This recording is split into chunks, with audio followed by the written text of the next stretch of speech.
Mexique, je me suis lancé un défi. Traverser la péninsule du Yucatan d'est en ouest avec un vélo économique et un équipement minimaliste. Et dans cette série de vidéos, je vous partage mon aventure.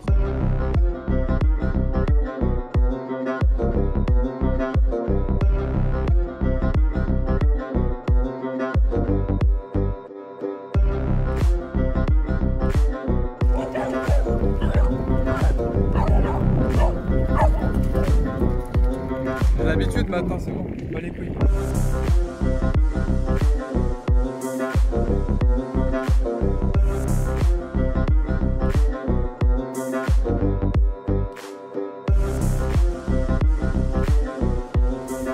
Je suis toujours sur cette longue route là qui n'en finit pas. J'ai pas mangé depuis à peu près 16 heures. Je prends rarement des petits déjeuners, mais vu là la quantité d'énergie que je dépense, le petit déj il serait de bienvenu. Normalement dans quelques kilomètres je devrais arriver à la civilisation, donc ça devrait s'arranger pour moi.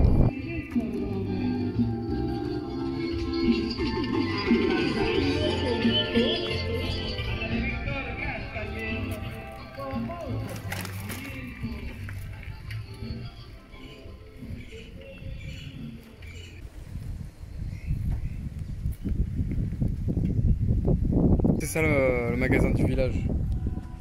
Prendre un petit fruit, mango. Ah non, agua, ok. No, hay agua. Ah, tiene, Sí, sí, sí.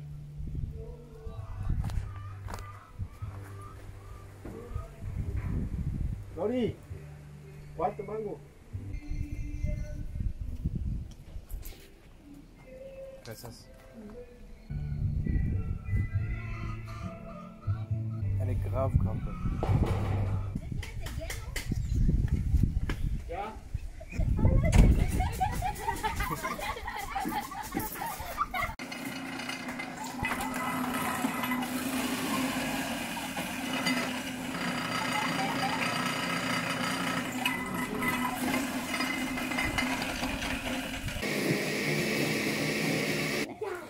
Gracias. ¿Cuánto cuesta? 35. Sí. Muy bien.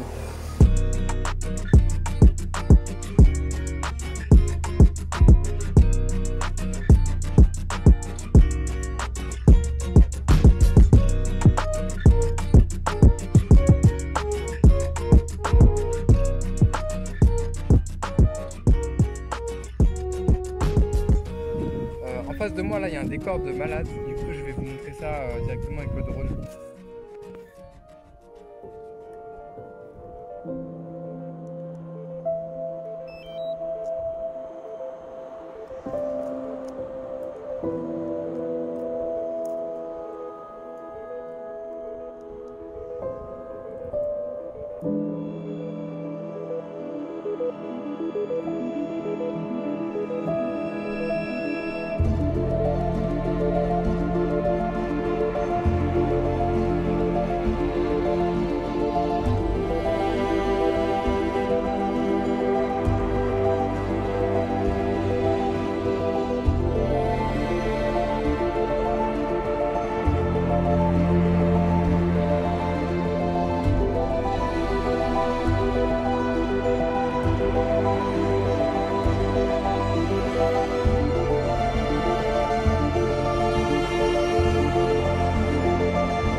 Esiste. Si. Ça sent le putain de moisi.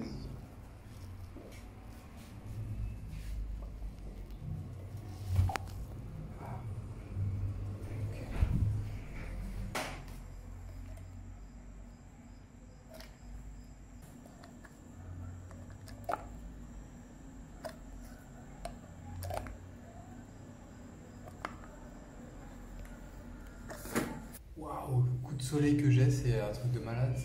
Oh. Ah ouais, mes bras. Je suis une écrevisse. J'ai trouvé ma petite chambre pour ce soir. Ça fait plaisir, vraiment. J'y croyais plus. Elle n'est pas indiquée sur Google Maps, des habitants qui m'ont guidé vers cet endroit-là. La chambre, elle est moisie. Ça sent le moisi. Les murs sont moisis. Mais je vous assure que ça fait un bien fou de retrouver un confort. Alors que ça fait que un jour que je vis dehors. Ça fait que un jour. Mais là, juste me dire, je vais pouvoir prendre une douche. Je vais pouvoir être propre, habiller des vêtements propres, me laver les dents, aller boire de l'eau fraîche, du frigo et tous ces trucs-là, tu vois. Avoir de l'électricité, charger mes appareils. Des fois, j'aime bien sortir de ma zone de confort pour me rendre compte qu'en fait, on a un confort démesuré en fait, dans nos vies quotidiennes. Autant là, le confort, il est assez précaire, mais ça répond à tous les besoins de base à un humain. Je vais aller m'occuper un peu de moi et puis je vous retrouve demain. Ciao! Troisième jour de l'aventure, mon corps commence à fatiguer, même si j'ai dormi énormément cette nuit, j'ai dormi presque 10 heures, je commence à être courbaturé de partout, des bleus au niveau du fessier, avec le contact avec la selle, parce que la selle elle est confortable, mais elle n'est pas adaptée justement au long voyage, il y a beaucoup de frottement en fait. Le soleil, donc là aujourd'hui je vais rouler avec ma veste, que je suis vraiment brûlé en fait sur les bras. Je préfère avoir chaud plutôt que de perdre ma peau quoi. Aujourd'hui je vais faire à peu près le même type de journée que les 2 jours précédents, c'est-à-dire 70 kg. Je vais aller vers Valladolid et c'est dans cette ville où je vais faire une pause de au moins une journée pour pouvoir laisser mon corps se régénérer un petit peu.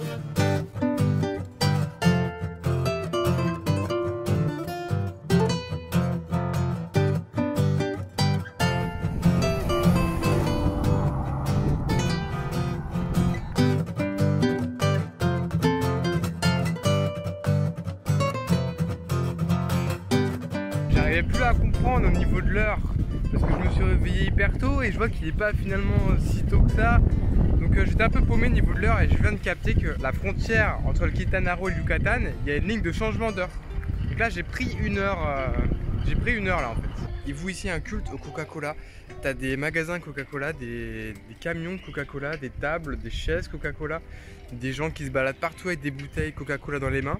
Le Mexique, c'est le pays le plus gros consommateur de Coca-Cola. Ils ont subi la culture américaine de plein fouet. Si tu veux acheter de l'eau, c'est à peu près le même prix que le Coca-Cola. T'imagines ?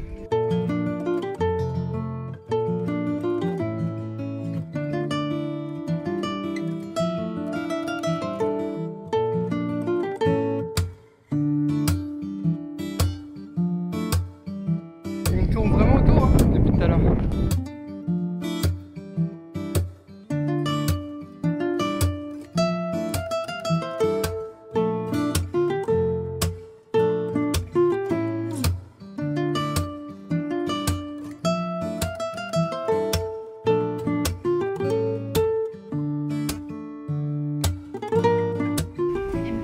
Empanadas. And this is empanadas? This what you do? Es de chaya. Chaya? De chaya. Je me suis arrêté dans un petit village pour manger. Et je savais pas que c'était un restaurant parce que ça ressemble pas du tout à un restaurant. Mais au final, si. Et c'est très bon ce qu'ils font. Tortilla au porc. Et en plus, c'est frit.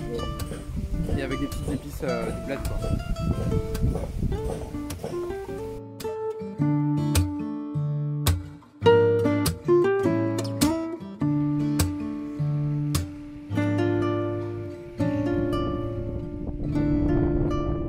Il commence à y avoir beaucoup de tuk-tuk alors qu'avant il n'y en avait pas du tout. Et là c'est les 3/4 des véhicules, ce sont des tuk-tuk. Ici ils appellent pas ça tuk-tuk, ils appellent ça moto-taxi. Voilà. Soit ils l'adaptent avec un vélo, soit ils l'adaptent avec un petit scooter. C'est fait à maison, c'est pas les trucs qu'ils achètent tout fait. C'est des scooters qui ont été rafistolés ou des motos même.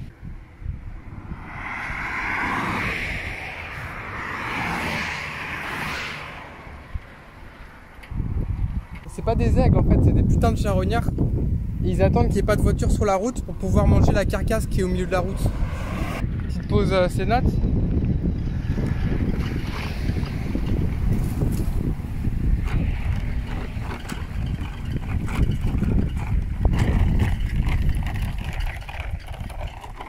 ¿Está una cenote? Sí. Sí. Lindísimo. Sí, Bello, sí, muy bello. puedo ver.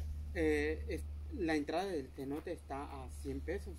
Sí. J'ai chaud, j'ai envie de fraîcheur et elle était là, elle m'appelait sur le bord de la route et du coup bah j'étais obligé d'y aller. Touchroom and shower obligate. Ah, shower. Shower. Ah, ok. Here, shower.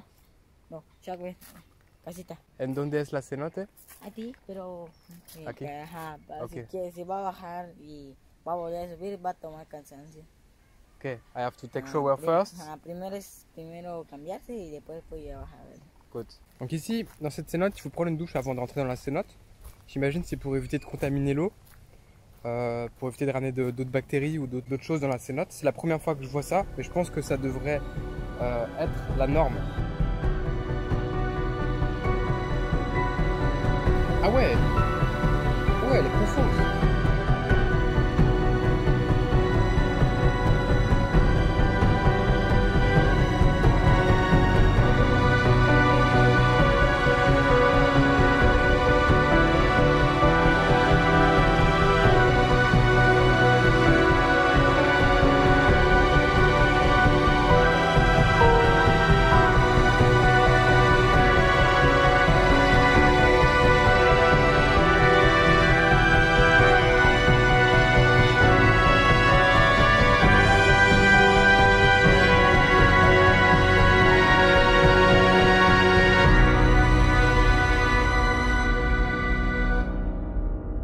Je me suis arrêté dans une petite cénote très mignonne. La particularité de celle-là, c'est que les trous en fait de la cavité forment un crâne. Et le gardien m'a dit que c'est complètement naturel. Et comme je vous avais dit dans une précédente vidéo, chaque cénote a sa petite histoire, sa légende, etc. Bah celle-là, voilà, on a compris, hein, c'est le crâne.